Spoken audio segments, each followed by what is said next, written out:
Bismillahirrahmanirrahim. Assalamu alaikum.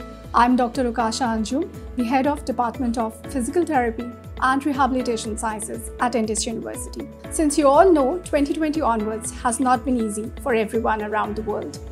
Due to this COVID state, the world has dramatically switched to a virtual mode, and digitalization in Pakistan has been up to a next level.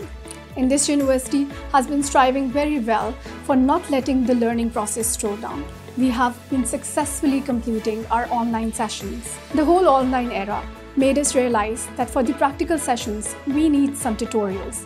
Hence, we, from the platform of the Indus University, are now launching the series of anatomy video tutorials. The ultimate purpose of this series is going to teach the students the anatomy of bones, joints, their function, structure, and clinical applications, starting episodically from the upper limb, lower limb, skull, and so on. This series is not only going to benefit the students of Indus University, but it's equally beneficial for the beginner-level medical students all over Pakistan. So stay tuned with us for the final reveal. Thank you.